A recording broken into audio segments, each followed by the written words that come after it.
You always thought that enlightenment was a flash of insight, a sudden explosion of truth, an inner breakthrough that changes everything in a single moment. You imagined miracles, prophecies, and fateful words that could shift the entire world. But now you are sitting under a tree with the Buddha, and all around you there is only oppressive heat, mosquitoes, tired people, and endlessly boring sermons. There are no lightning bolts, no signs, no revelations, only a slow, torturous flow of words that make you want to yawn and look up at the sky, hoping it will all end soon. But before we begin, please like this video and subscribe to the channel, and let me know in the comments which city you are watching from and what time it is there. I am really curious to see who has joined us. Now make yourself comfortable. We are starting. You always thought you were a sensible person. You rose early, swept your modest hut, boiled a plain porridge, and did not believe in miracles or men who claimed to have discovered the ultimate truth. That is, until one humid morning when you listened to a neighbor's cousin's friend talk about a certain man who sat under a tree for 49 days and nights, did not eat, did not speak, and did not, reportedly, even swat at mosquitoes. His name, you learned with a sigh, was Siddhartha, although everyone had already started calling him the Awakened One, as if enlightenment were a contagious disease. It started, like all bad ideas, with a simple walk. You told yourself you would just wander near the riverbank, perhaps see the famed tree, and return by dusk. Instead, you were caught in the slow, swelling current of people, farmers, merchants, a few Brahmins pretending to look bored, all drawn by the vague promise of wisdom, novelty, or at least a story to tell over supper. The journey was not grand or mystical. The road was not paved with gold or even clean. You stepped over donkey droppings, sidestepped puddles of uncertain origin, and tried to ignore the ever present cloud of gnats that seemed determined to test your patience and your skin. As you shuffled along, the air was thick with rumor. Some said the man under the tree had not moved for weeks. Others claimed he glowed at night. A woman behind you swore he could cure lameness, although her own limp persisted. You heard the word nirvana whispered like a secret spell, but mostly you heard complaints about the heat, the dust, and the lack of decent roadside food. Your stomach rumbled in sympathy. Eventually, after what felt like a small eternity and at least one blister, you saw it, a rather ordinary tree, at least to your untrained eye, perhaps a little taller than most, with broad leaves that cast the only patch of shade for a mile. Beneath it sat a thin man with a calm face and an alarming disregard for flies. He did not look like a god. He looked, if anything, like someone who had not had a decent meal in weeks and was trying not to think about it. You hesitated at the edge of the gathering. There were not thousands of followers, as the neighbor's cousin's friend had insisted. There were perhaps 20, maybe 30 at most, clustered in various states of discomfort. Some stood, arms folded, radiating skepticism. Others knelt, eyes closed, as if hoping for sudden revelation or perhaps a brief nap. You found a patch of grass near the back, far enough to leave if boredom struck, close enough to hear if anything remotely interesting happened. You wondered, not for the first time, why you were here. Was it curiosity, a need to belong, or was it the same restless hunger that drove people to festivals and funerals alike, in search of something, anything, to distract from the ordinary aches of life? As you pondered this, a scrawny dog circled your feet, then lay down with a resigned sigh. You understood the feeling. The sun climbed, someone coughed, somewhere a child wailed. The man under the tree remained silent, eyes half closed, as if listening to an inner monologue that you suspected would put most listeners to sleep. Around you, people shifted, adjusting their robes and their expectations. The silence grew oppressive, like the buildup before an unwanted storm. You surveyed the crowd. There was the merchant from the north, picking at a sore on his arm and glancing at the sky as if calculating how much business he was losing. A young woman sat beside her mother, both fidgeting with their scarves and casting nervous looks at the speaker. An older man, perhaps a scholar, judging by his ink-stained fingers, scribbled furiously on a scrap of cloth, although you suspected he was writing shopping lists to stay awake. You noted, with some surprise, that a few people seemed genuinely expectant. They leaned forward, eyes bright, as if anticipating a secret that would finally, at last, make sense of the world. You, meanwhile, began to count the leaves overhead. There were too many. You lost count at 73. The man, Siddhartha, the Buddha, or whatever name suited him, opened his mouth to speak. The crowd held its collective breath, not out of reverence, but because everyone wanted to be the first to say, "I was there when it all began."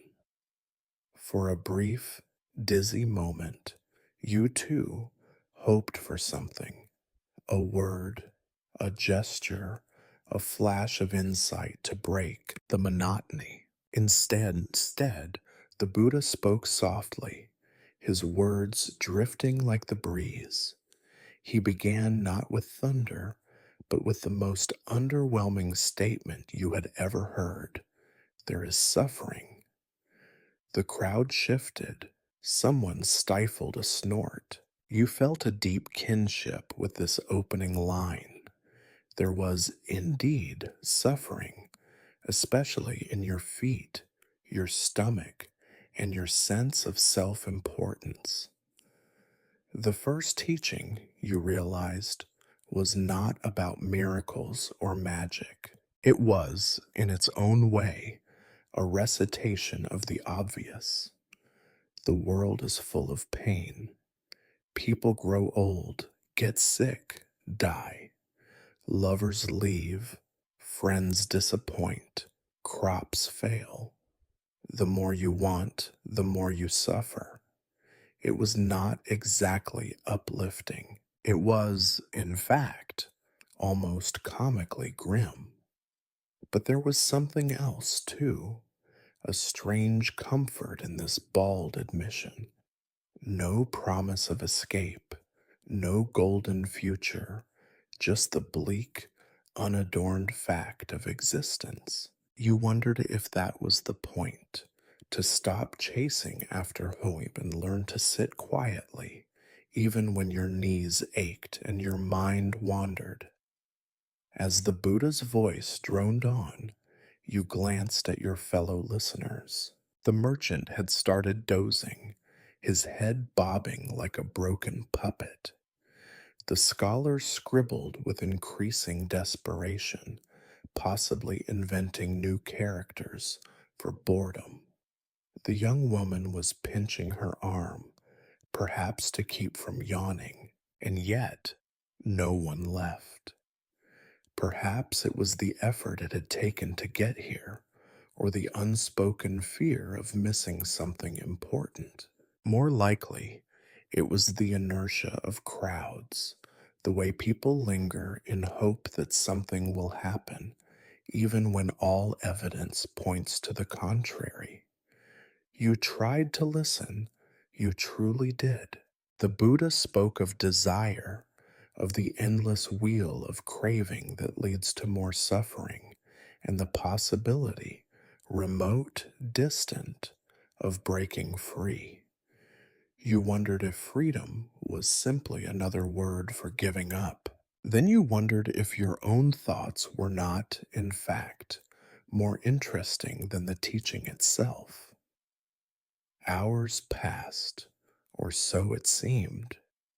The sun inched higher as someone offered a cup of water to the Buddha, who refused it with a nod. You envied his restraint, but not his thirst. By the time the first teaching ended, the crowd was visibly thinner. A few had drifted away, muttering about wasted time. Others lingered, clutching at fragments of meaning. You remained, partly out of stubbornness, partly because your legs had gone numb.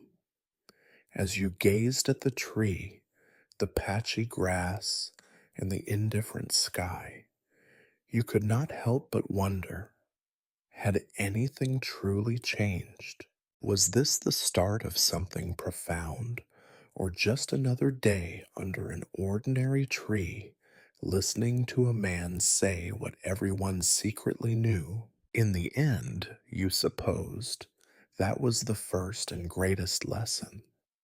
The world is full of suffering, but at least here, in this unlikely congregation, you were not suffering alone.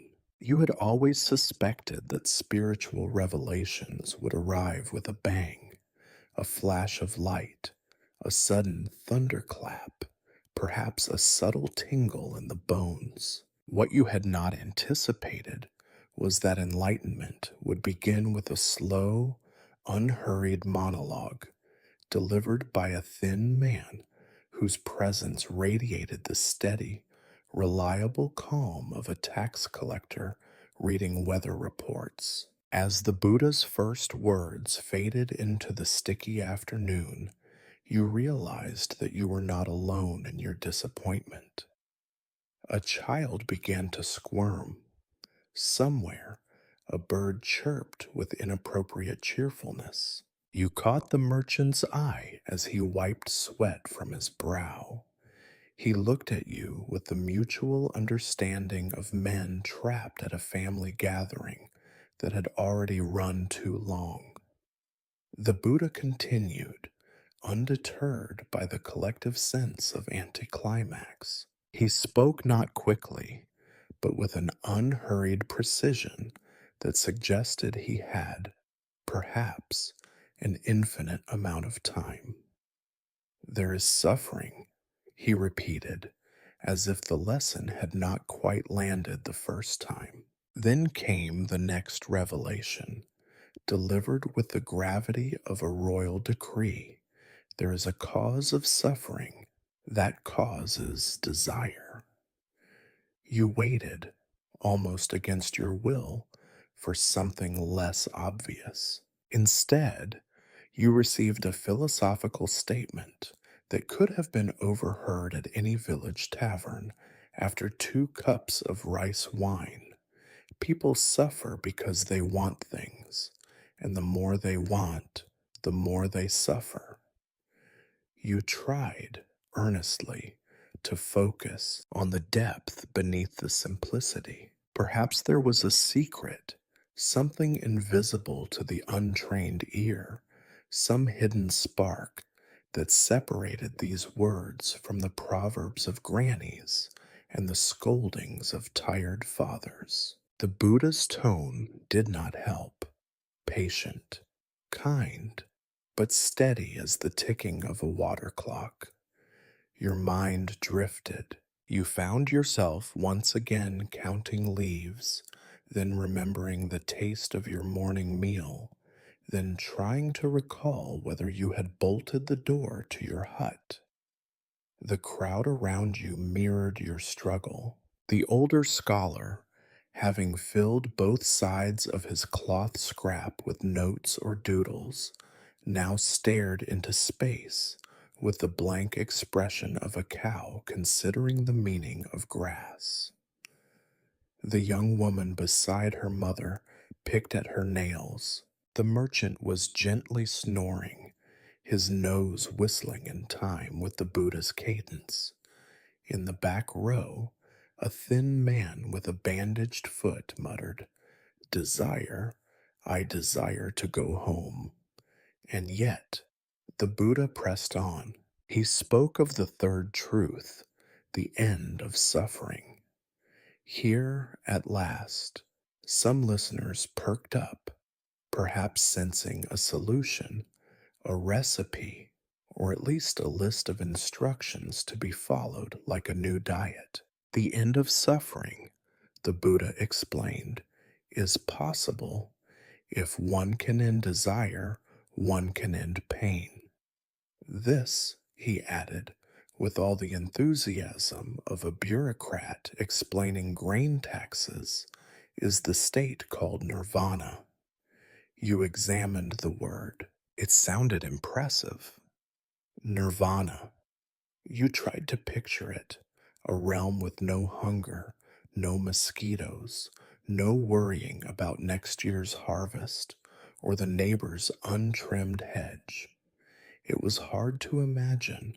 Was it a place or a mood? The Buddha was vague on this point. He spoke in metaphors, a candle blown out, a river reaching the sea.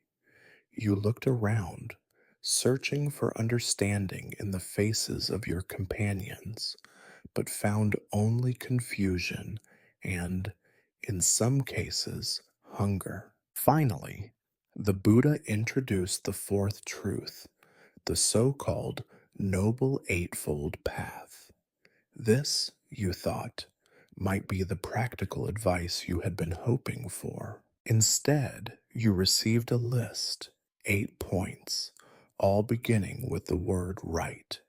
Right understanding, right intention, right speech, right action, right livelihood, right effort, right mindfulness, right concentration. It sounded suspiciously like the rules posted by the village elders before festival days, only more repetitive.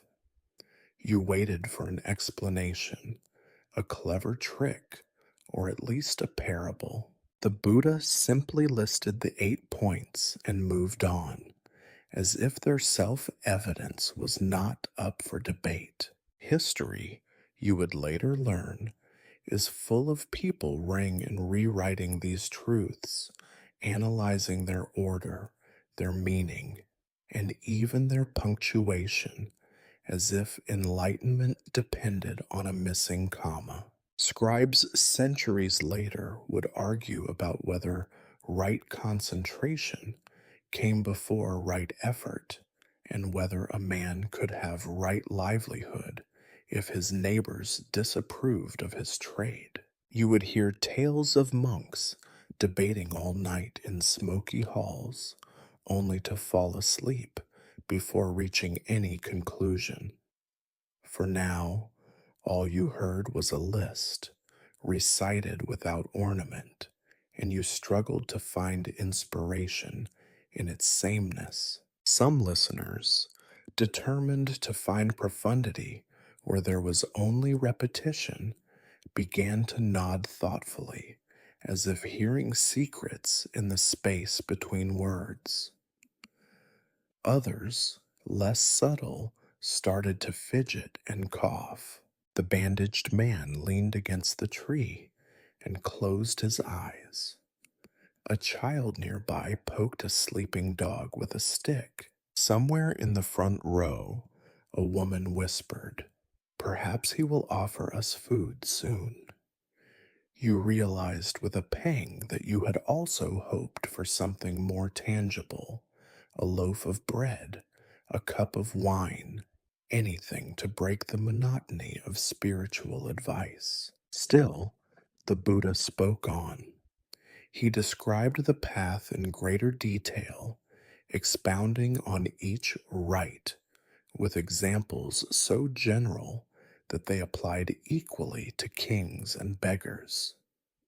"Speak honestly," he intoned, "act with kindness, work in ways that do no harm." You wondered how a merchant could sell a bag of grain to a rival without at least a little dishonesty, or how a farmer could survive a drought without thinking ill of the rain gods. The teachings seemed designed for people who did not have to live with real neighbors, real debts, or real hunger. As the afternoon wore on, your mind wandered again. You wondered how much longer this would last. The shadow of the tree had shifted, leaving your patch of grass exposed to the full glare of the sun. Flies circled your ankles. The merchant's snoring had reached a new pitch, drawing disapproving glances from the more devout. You considered slipping away, but pride and the inertia of shared boredom held you in place. Around you, the audience was beginning to fragment. Some, dissatisfied, whispered to each other about other holy men, ones who performed miracles, healed wounds, conjured rain. "At least they do something," muttered the old scholar, who was now rolling up his cloth with an air of finality. The young woman had given up on enlightenment and was now braiding grass into a ring.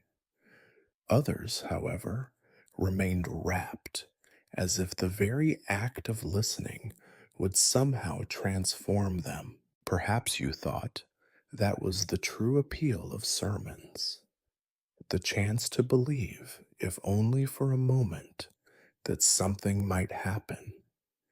You glanced at the Buddha. He had not moved. His voice, neither loud nor soft, continued its gentle flow. There was no magic, no thunderbolt, no secret code. There was only the careful, deliberate repetition of ideas that felt both familiar and remote.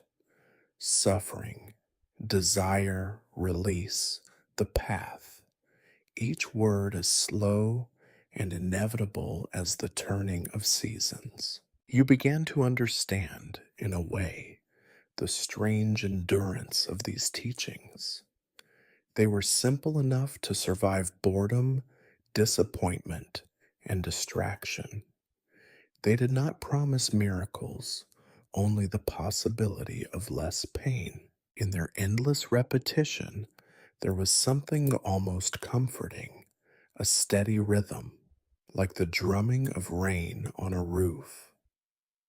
As the sun began to sink, casting long shadows across the dusty ground, the Buddha's sermon drew to a close. There was no applause, no dramatic gesture, only a tired sigh from the crowd as the spell of silence lifted. Some listeners got up stiffly, shaking dust from their robes. Others remained seated, eyes closed, as if hoping the meaning might arrive in a final burst of clarity. You stayed a little longer, reluctant to admit defeat. Perhaps, you thought, you had missed something essential. Perhaps the meaning was hidden, not in the words themselves, but in the effort it took to listen to them. Or perhaps the lesson was simpler still: enlightenment, like boredom, is a test of patience. As you finally rose and brushed the dust from your clothes, you felt the dull ache of disappointment, and strangely, a kind of peace. You had not found answers, you had not found magic, but you had found yourself, for a moment, part of something larger, a group of tired, hopeful people gathered under a tree, listening for the faint echo of meaning in the monotony of existence. You looked once more at the Buddha. He sat perfectly still, unmoved by the exodus of the restless and the skeptical. Around him, the shadows deepened and the world slipped quietly toward an evening. If you had expected the conclusion of the Buddha's sermon to provide a dramatic sense of closure, you were quickly disabused of that notion. The crowd, such as it was, dissolved into a shapeless mass of lingering bodies, some stretching cramped limbs, others muttering about the heat, still others shifting with that peculiar restlessness of people who sense they are about to be asked for money. The Buddha himself sat, hands folded in his lap, as immovable as a stone in a riverbed, gazing into the middle distance with the serene detachment of someone who has seen the bottom of every bowl and found only more emptiness. An awkward silence hovered, broken only by the shuffling of feet and the occasional cough. You felt a vague pressure, social, psychological, or perhaps spiritual, that someone ought to say something. After all, this was a gathering, not a funeral. Surely a gathering, especially one that had demanded so much patience and perspiration, deserved at least a few words from its attendees. The first question came, as these things often do, from someone whose curiosity far outstripped their sense of timing. A merchant, the same one who had previously dozed through the driest sections of the sermon, suddenly found his voice. He stood, wiped his brow, and asked in a tone that suggested both hope and exasperation, "But what am I to do about my debts? About the neighbor who cheats me? How am I to practice right livelihood when there are taxes to pay and mouths to feed?" A murmur swept through the group, half of relief that someone had broken the spell, half of embarrassment that the question was so relentlessly practical. The Buddha regarded the merchant with what you would later recognize as infinite patience. He began to reply, slowly, explaining how one must act with honesty even when others do not, and how suffering is not avoided by cleverness, but by understanding the roots of desire and aversion. The answer stretched on, winding its way through abstract principles and subtle distinctions, until it became almost indistinguishable from the sermon itself. You listened at first with the hope that the Buddha would offer some practical loophole, a clever parable, or at least a memorable aphorism, something you could write in the dirt or recite at dinner. Instead, you found yourself adrift in a sea of words, the kind that make sense only until you try to apply them to your own life. "Be mindful," said the Buddha, "even in your transactions. Seek not to profit from the misfortune of others. If you must choose, choose compassion." You wondered how the local moneylender would react to such advice. You suspected he would smile, nod, and go right on counting his coins. Indeed, you imagined most of the villagers would hear these words as they heard the distant rumble of thunder, interesting perhaps, but rarely requiring immediate action. The questions continued, each one chipping away at the fragile wall between philosophy and reality.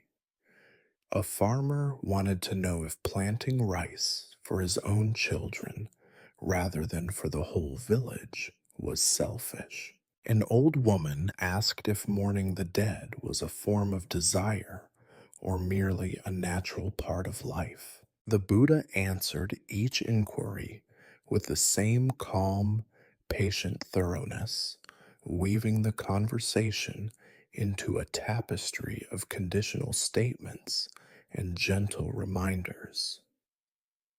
To your ears, many of the answers sounded like riddles. Is it wrong to grieve? The old woman asked.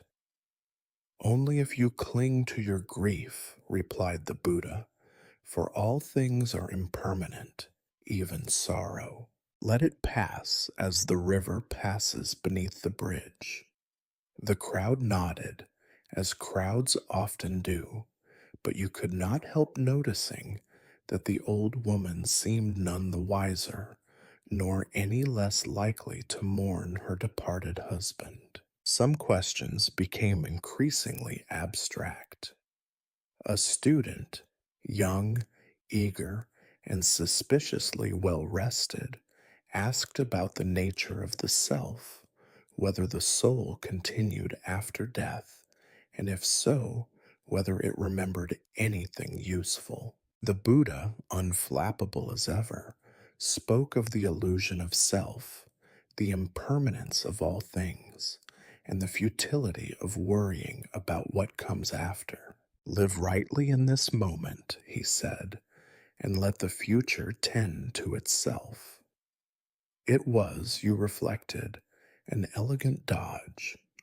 You admired it, even as you suspected it would not help you remember where you had left your sandals. The Q&A took on a rhythm all its own, a kind of ceremonial dance in which every practical question was met with a philosophical answer, every demand for certainty answered by a call for mindfulness, every longing for comfort redirected into acceptance of discomfort. You began to see why the earliest chroniclers of these events, scribes, monks, the occasional curious noble, could never quite agree on what the Buddha had actually said. His words were like the branches of the tree overhead, bending, shifting, impossible to pin down.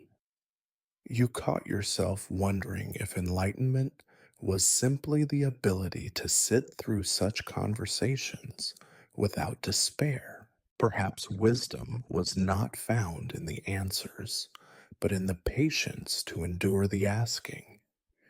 You looked at your fellow listeners, saw the glazed expressions, the slow blinks, the hopeful glances toward the sun, as if calculating how soon it would set. A peculiar sort of comedy unfolded.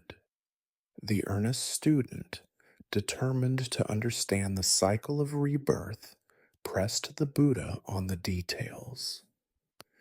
If all is impermanent, what is it that returns? The Buddha smiled, gestured to the river, and spoke of the stream that flows without ever being the same stream twice.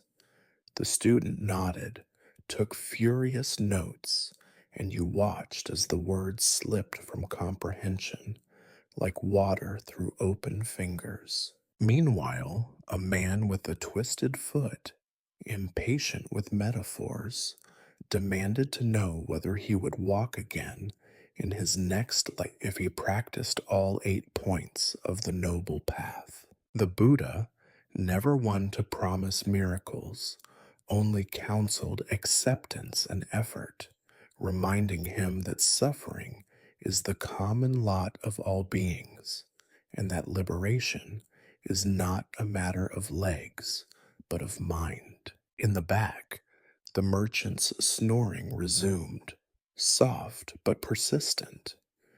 The scholar had started drawing lines in the dust, constructing what looked suspiciously like a tally of how many times the word desire had been used. Even the scrawny dog, who had accompanied you so faithfully, had given up, curling beneath the nearest patch of shade and sighing with the weariness of one who knows that nothing truly exciting will happen today.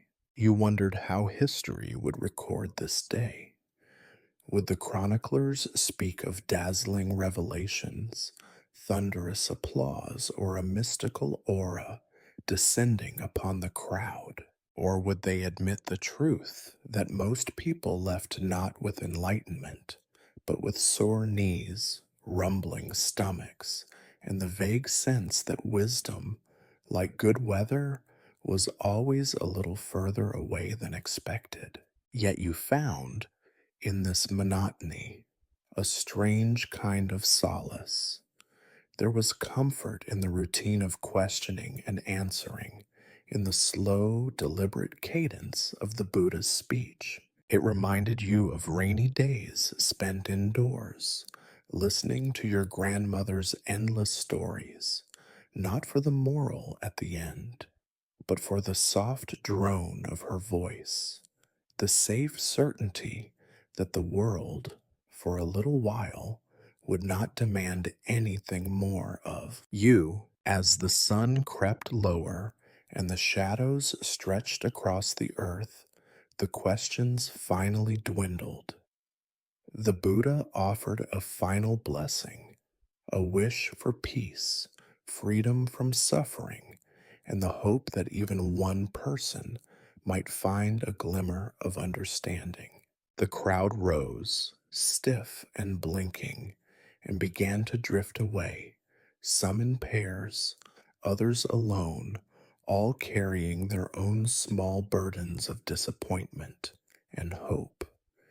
You lingered beneath the tree, tracing idle patterns in the dust with your toe. You could not say what you had learned, or even if you had learned anything at all, but you had witnessed the birth of a tradition, the endless cycle of questions, the eternal return of answers, the unbroken chain of people hoping that next time the words might finally make sense. And perhaps you thought that was enlightenment enough for one afternoon.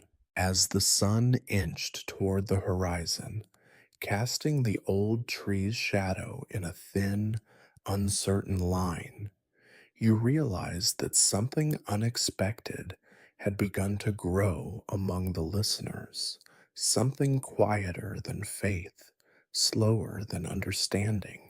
Ritual, like mold in the dark corners of a damp hut, crept into the gathering. It started small, a bowed head, a murmured phrase, a collective shift toward the center whenever the Buddha's voice dropped to a whisper. What began as spontaneous gestures soon settled into a rhythm that was both comforting and oddly suffocating. The Buddha himself, you noticed, had developed a habit of pausing at the end of every important statement. At first, you thought it was simply for effect, a dramatic pause meant to let the wisdom sink in. After the third or fourth time, you realized it was less about drama and more about waiting for a passing ox cart to finish rattling by, or for the nearby merchant to finish blowing his nose. The effect, however, was the same. Each pause became an expected moment of silence, and in those silences, the seeds of ritual took root. As the days dragged on, yes, you kept coming back. Despite everything, you saw the transformation take place. People began to arrive earlier, choosing the same patch of ground, greeting each other with the same weary nods. Some brought offerings, a bowl of water, a faded flower, a handful of overripe fruit. The Buddha acknowledged these gifts with a slow, measured nod, never touching them, as if the mere act of giving was more important than the thing itself. Soon, the listeners began to mimic the Buddha's posture. At first, it was awkward, knees cracking, backs protesting, faces contorted with the effort of serenity. But repetition, you discovered, is a powerful teacher. By the end of the week, nearly everyone could sit in the prescribed cross legged position, hands folded, eyes half shut, breathing as quietly as possible. It became, you realized, a competition in restraint. Who could remain still the longest? Who could ignore the biting flies? Who could go without scratching an itch until the next pause?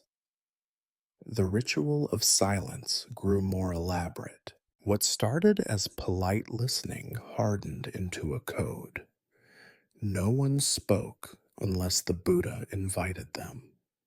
If a child cried, the mother would carry it away at once, head bowed in apology.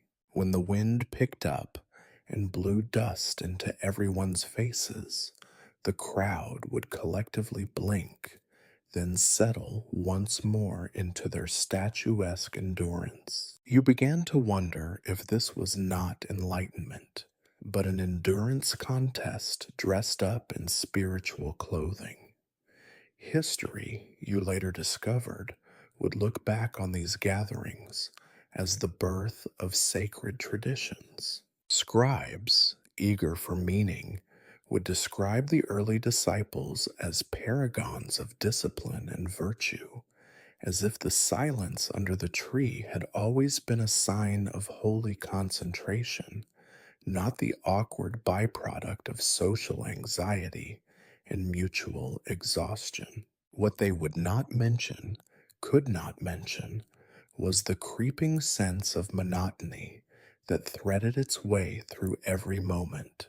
The boredom was palpable, a heavy blanket that pressed down on every thought, making the simplest words seem profound merely because they interrupted the silence. You found yourself both mocking and craving these rituals. There was a strange satisfaction in knowing where to sit, when to bow, how to arrange your hands.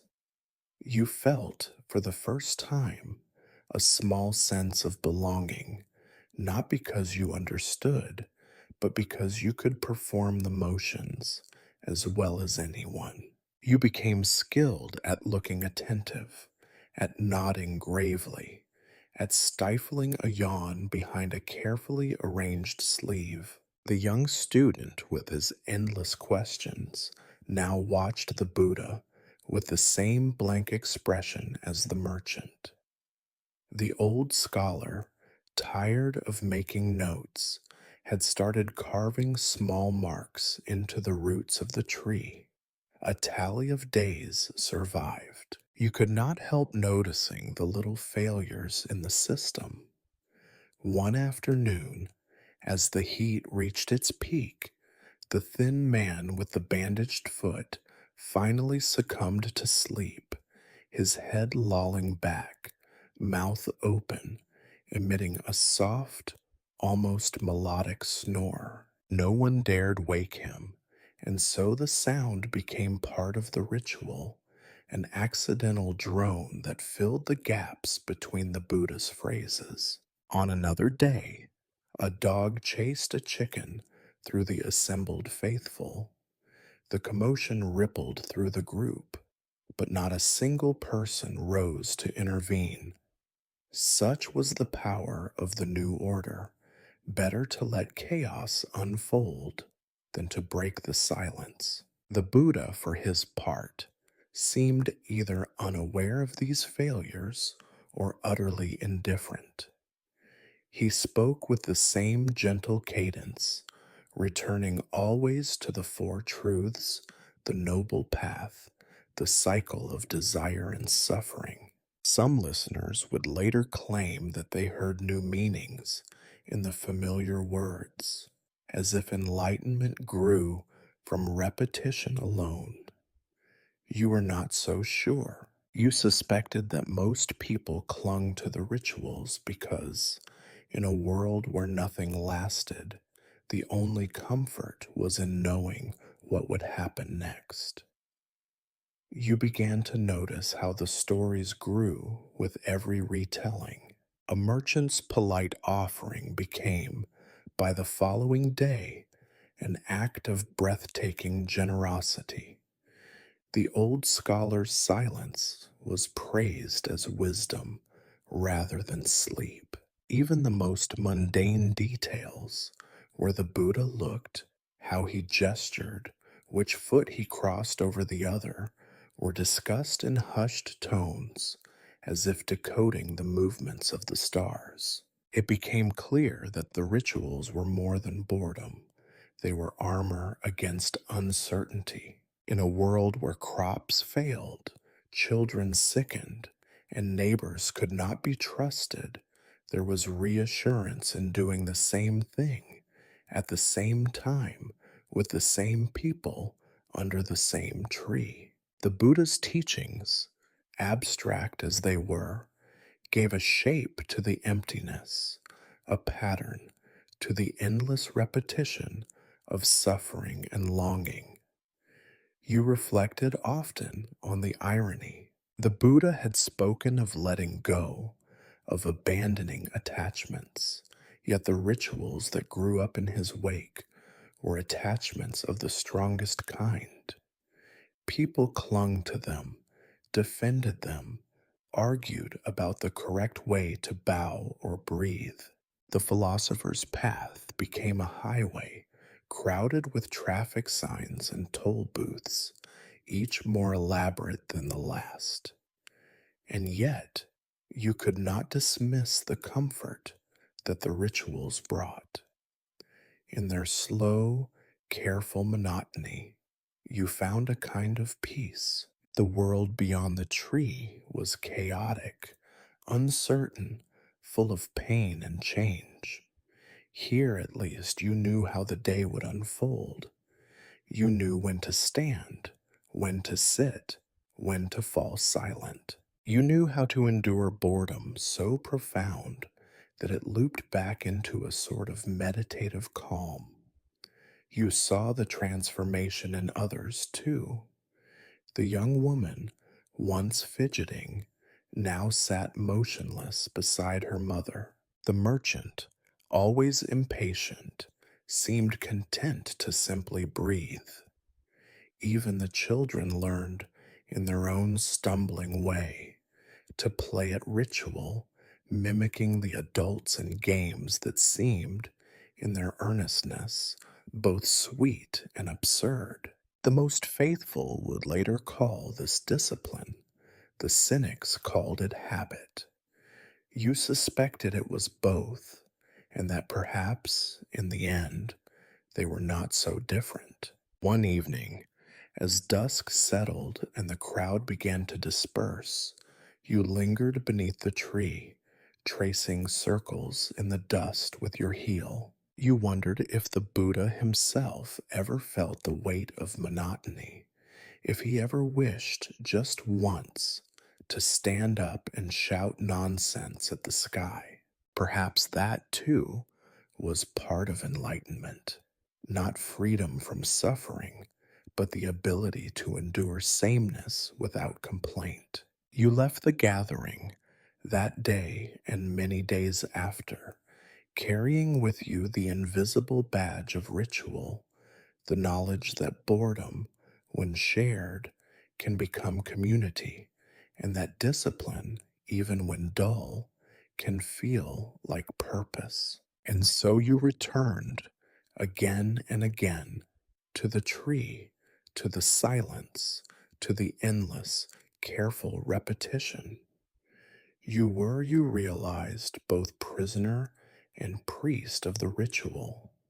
And in that strange collective monotony, you found a grim sort of belonging.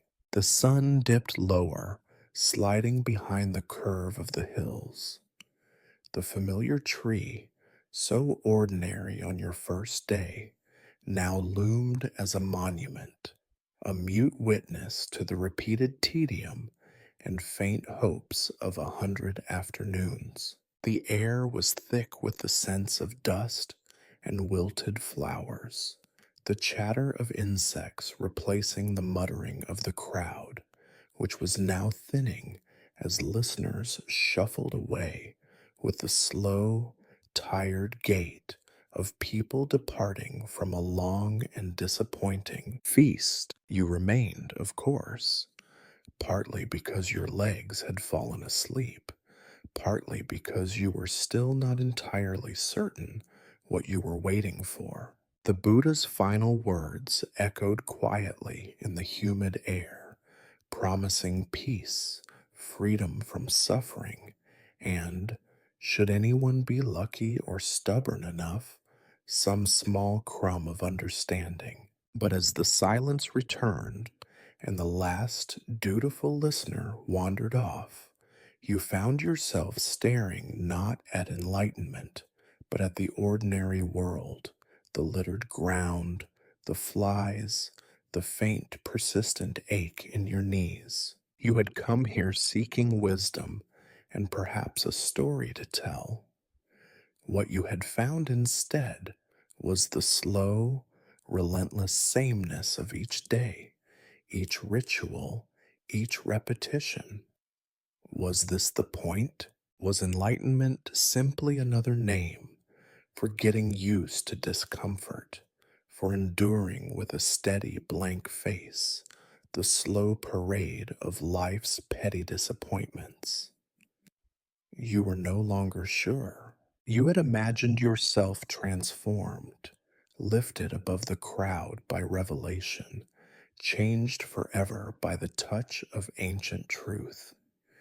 Yet here you sat, unmoved, as ordinary as the tree under which you listened. Around you, others were beginning their own quiet rituals of departure. Some murmured farewells, others simply faded away into the dusk. The merchant, still chewing over the Buddha's words, looked as lost as ever.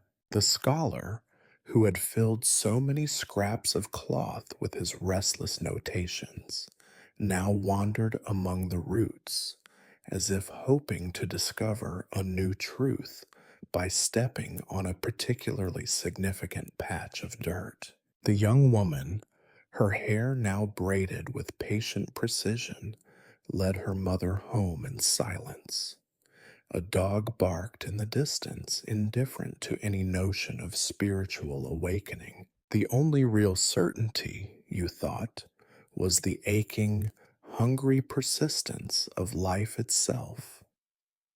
The Buddha himself remained where he always had, perfectly still, his eyes neither open nor closed, his expression giving nothing away. He might have been asleep, or somewhere far beyond sleep, or perhaps simply bored, waiting for the crowd to leave so he could stretch his legs. His last teaching had sounded suspiciously like the others, a call to let go, to accept, to dwell in the moment.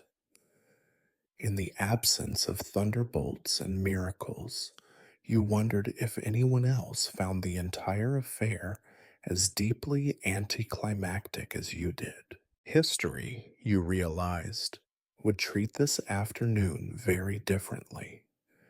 Scribes would write of golden words and rapt listeners, of a sacred hush and an air thick with possibility. They would not mention the endless waiting, the muttered complaints, the hungry bellies, the uncomfortable rocks, or the drowsy torpor that crept in with each passing hour. They would not record the sound of your own heartbeat thudding dully in your chest, or the small voice in your mind whispering, "Is this it?" You tried for the 100th time to wring meaning from the experience. You replayed the Buddha's words, searching for a secret hidden between the lines, some message so subtle that it could only be received by those patient or stubborn enough to sit through every repetition. Was enlightenment nothing more than an exercise in endurance, a test to see who could tolerate the greatest number of boring afternoons without losing hope? You considered the faces of the other listeners, each carrying away their own private disappointment or small comfort. You wondered if anyone would admit, later, to having been bored, to having drifted away in their own thoughts, to feeling cheated of some promised spark of transcendence. Yet perhaps, you reasoned, that was the heart of the matter. Everyone listened to the same words, but everyone heard something different. Some would leave convinced they had glimpsed a profound secret. Others would leave only hungrier and more tired than before. A few, perhaps, would come back again and again, compelled by the mysterious pull of ritual and repetition. Perhaps the Buddha himself understood this. Perhaps his patience, his serenity, was not the result of some secret knowledge, but simply the hard-won ability to endure sameness, to persist in the face of endless questions, to offer the same answers in the same gentle tone day after day, year after year. You glanced up at the branches overhead, searching for some sign, a shaft of golden light, a sudden breeze, anything to suggest that the world had shifted in some subtle, miraculous way. But there was only the tree, the settling dusk, and the slow, unremarkable procession of ordinary time. A kind of grim amusement took hold of you. You could almost imagine the chronicles of the future, volumes of commentary, endless analysis, monks poring over every word, seeking clues where there were none. They would argue about the order of the teachings, about the meaning of each silence, about the correct way to sit or bow or listen. They would forget, perhaps, that boredom was itself a part of the experience, that tedium was the true test, and that anyone who made it through these long, uneventful afternoons had already learned more about the world than 1,000 lectures could teach. Maybe this was the final lesson. Boredom, endured together, could become community. Ritual, repeated without understanding, could become meaning. The longing for something more, never fulfilled, could become its own strange kind of comfort. You pushed yourself up, legs tingling with pins and needles, and gazed one last time at the Buddha. He did not look at you. He did not need to. You had already heard everything he had to say, and you would hear it again in different words from different lips for as long as people sought answers beneath indifferent trees. You walked home slowly, the path familiar beneath your feet, the air cool at last. The town awaited you, no wiser, no more enlightened, but somehow more real than ever. The truth, you thought, was not hidden in sermons or ceremonies, but in the simple, unadorned fact of survival. The patience to keep listening, the humility to keep asking, the courage to accept the ordinary. As you disappeared into the darkness, You carried with you no grand revelation, no echo of heavenly music, only the memory of shared silence, stubborn ritual, and the unmistakable taste of dust. Perhaps, in the end, that was all any wisdom ever amounted to. Staying awake through boredom and knowing at last that you were not alone.